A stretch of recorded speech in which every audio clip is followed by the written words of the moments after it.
My name is Rachel Donovan. I'm 43. And 8 months ago, I received a property tax bill for a house I did not know I owned. Not a small bill.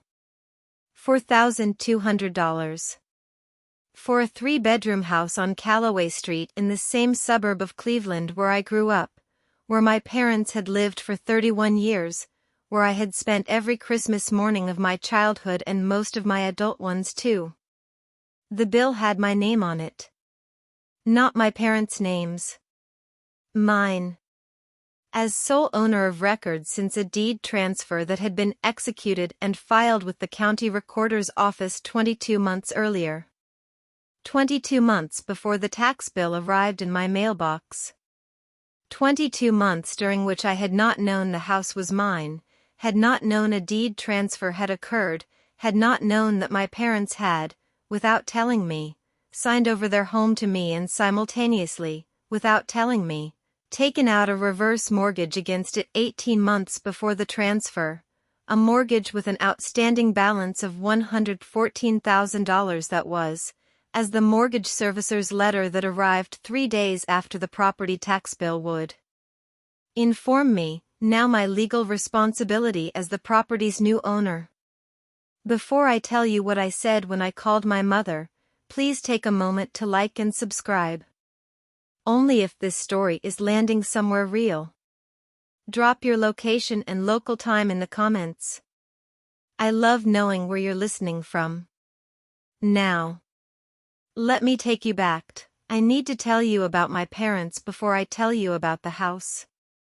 Because the house, and what happened to it, and what happened to me through it, only makes complete sense in the context of who my parents are, and how they have operated, and what I have come to understand, across the 8 months since the tax bill arrived, about the specific combination of love and avoidance that produced this situation that am why parents are Frank and Dorothy Donovan.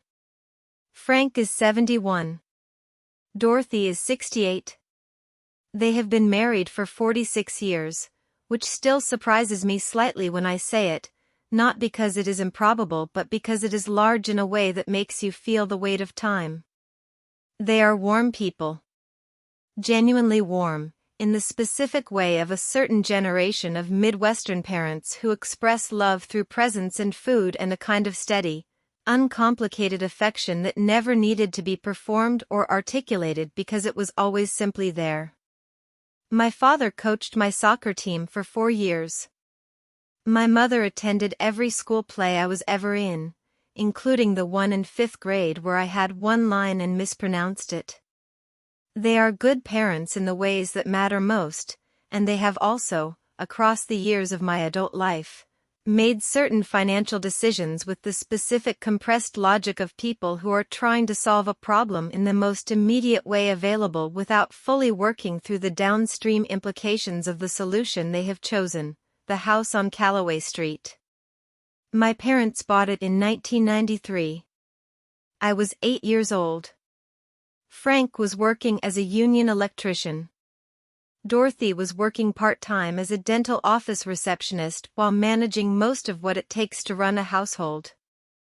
The house cost $112,000 in 1993, which was within what their combined income could support on a conventional 30-year mortgage, and which represented, for both of them, the specific pride of ownership that comes from buying a house in a neighborhood where you intend to stay. They intended to stay. They stayed. 31 years of staying, through the years when the mortgage payment was a real weight and through the years when it became easier and through the years when it became the background rhythm of their financial life rather than its defining challenge. Frank retired 8 years ago. Dorothy stopped working 6 years ago, at 62, partly by choice and partly because the dental practice she had worked at for 14 years closed when its owner retired, and the transition to another position, at 62 with a specific skill set acquired across a specific kind of employment, was more difficult than she had expected. Their retirement income is Frank's union pension, which is adequate but not expansive, and their Social Security, which they both began drawing at 62 and 65, respectively. They had some savings, not a great deal. The savings of people who lived carefully and raised a family on working-class incomes across a period when the costs of raising a family on working-class incomes required a specific sustained discipline that left little room for the kind of surplus that produces significant retirement savings. They managed. For several years after retirement, they managed. The mortgage on the house had been paid off in 2018. Which was genuinely good news and which produced in both of them a specific relief that I had observed and been glad about. No mortgage payment. The house was theirs outright. The pension and the Social Security were enough for the ordinary expenses of two people who had never lived extravagantly and who did not intend to start. Then Frank's health changed.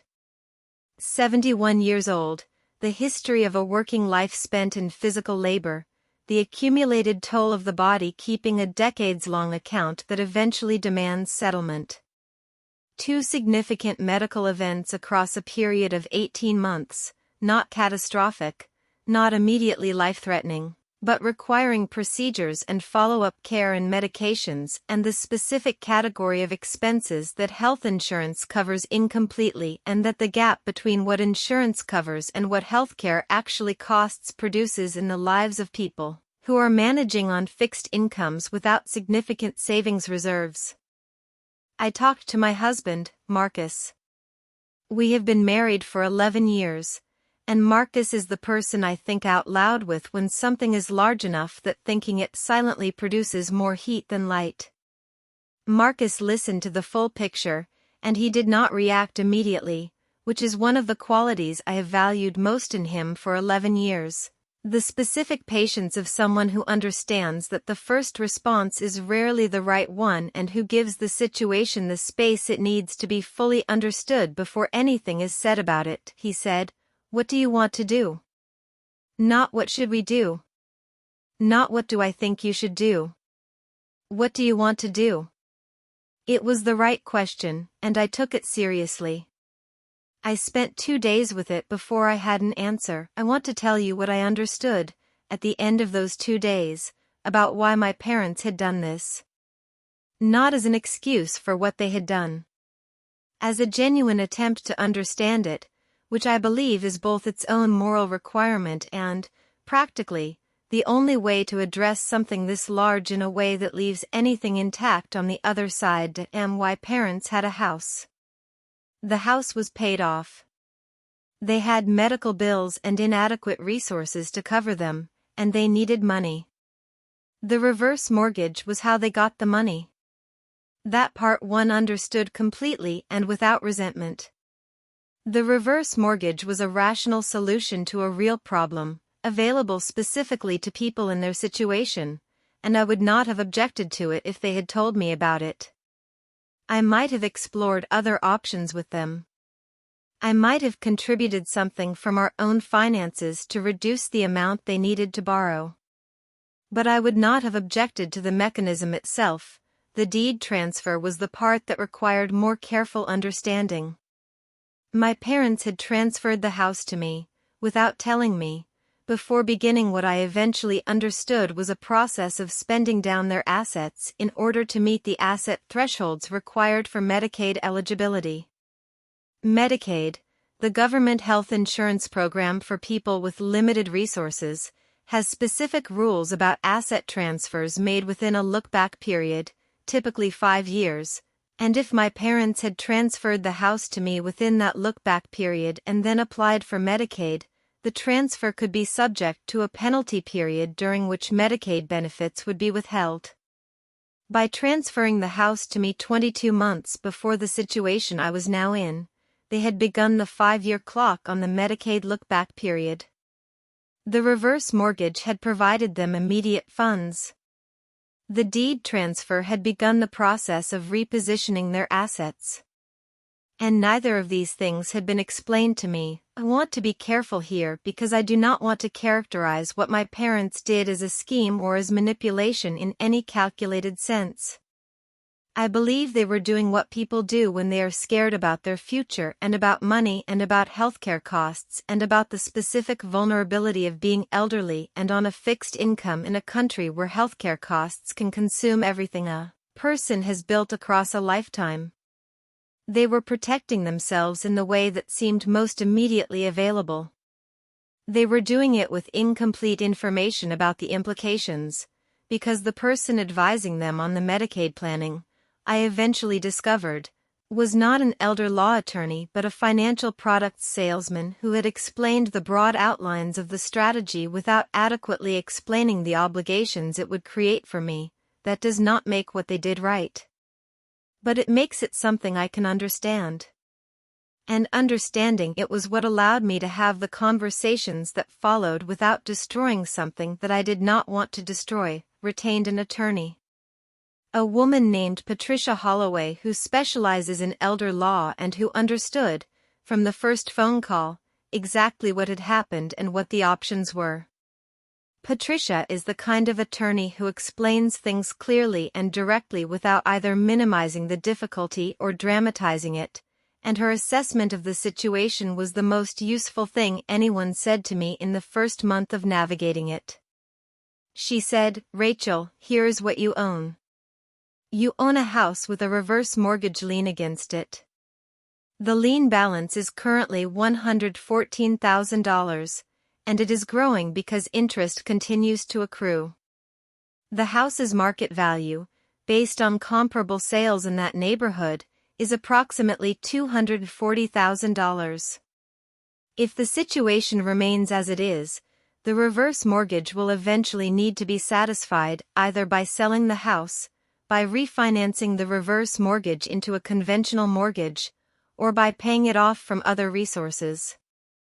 She said, "Your parents are living in the house, which means it is their primary residence, which means the reverse mortgage is not currently in a due and payable status, because the trigger for repayment is the borrowers vacating the property as their primary residence, their death, or their failure to maintain property taxes and insurance." She said, "The property tax bill you received is yours to pay as owner of record. The insurance needs to be maintained. As long as your parents are living in the house, the reverse mortgage balance continues to accrue but does not require immediate repayment." I said, "What are my options?" She said, "You have several. You can accept the situation as it is, pay the property taxes, ensure the insurance is maintained, and address the reverse mortgage when your parents are no longer living in the house. You can deed the property back to your parents, which would restart certain considerations and would require careful analysis of the Medicaid planning implications. You can sell the property, which would require your parents to vacate, which is not something I imagine you are considering.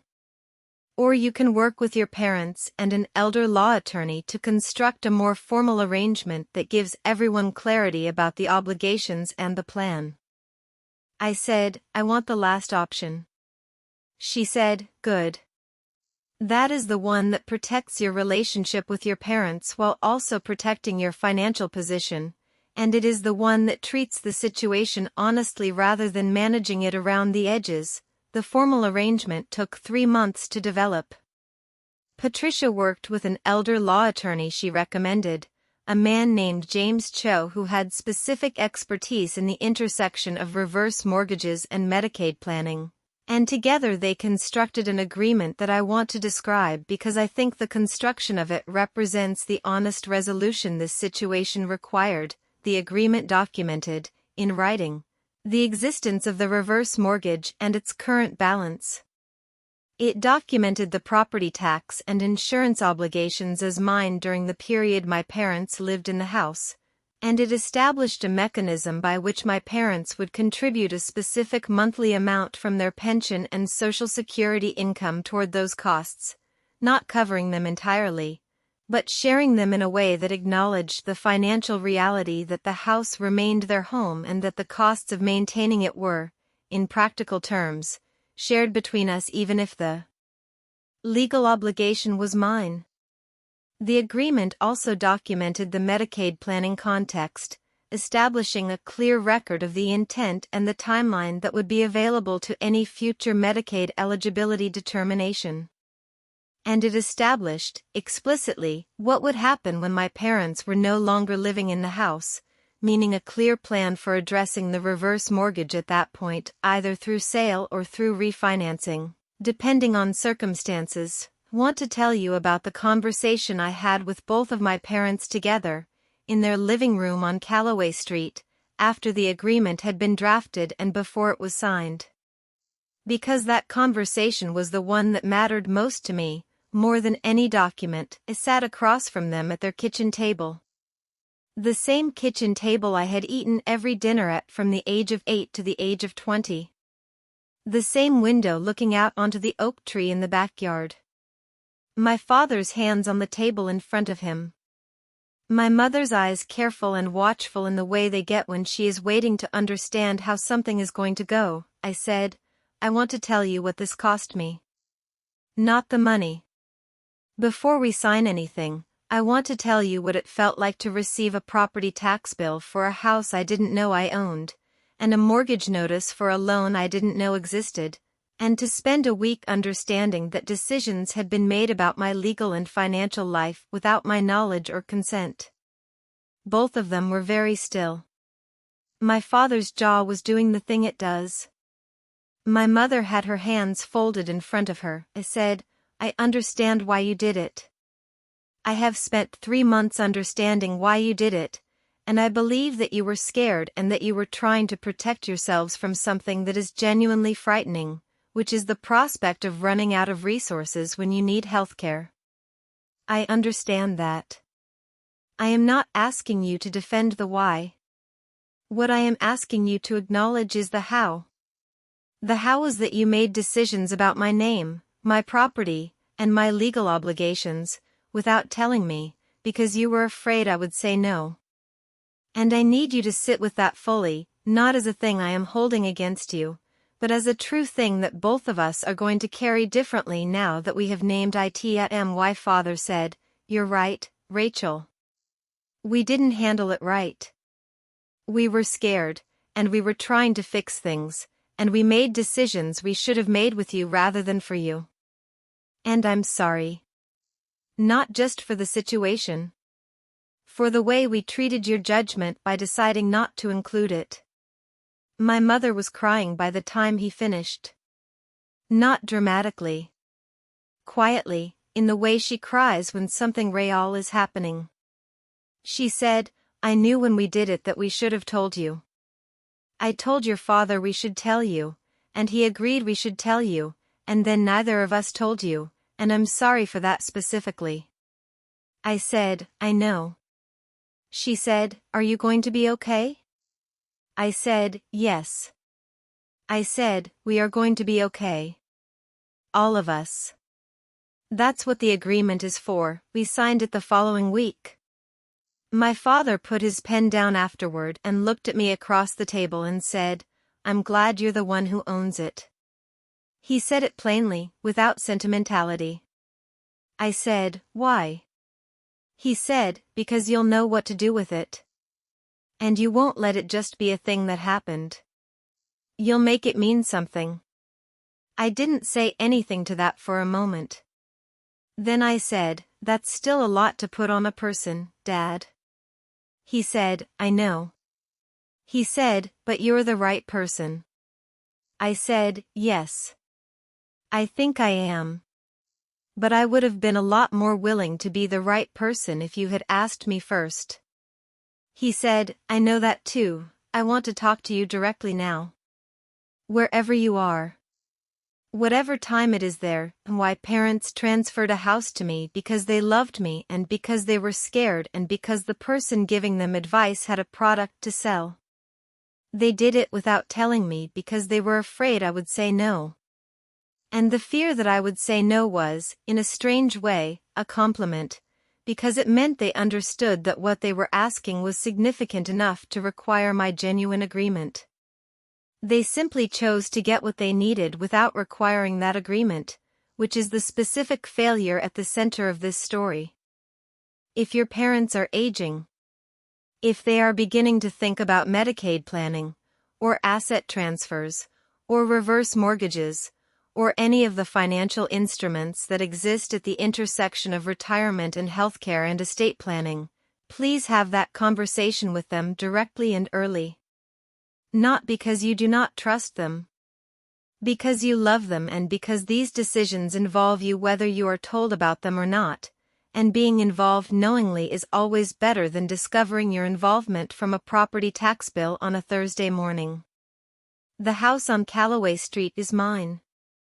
The oak tree in the backyard is still there. My parents are still having dinner at the kitchen table.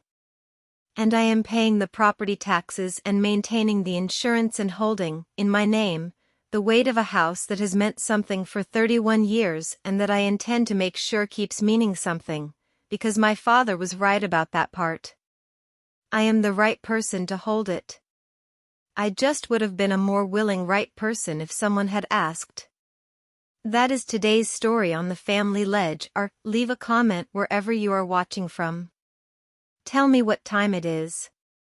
Tell me whether there is a conversation about your aging parents' finances that you have been putting off because it feels too formal, too difficult, or too soon.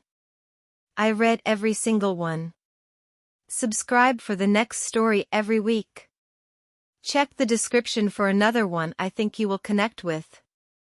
Thank you for being here.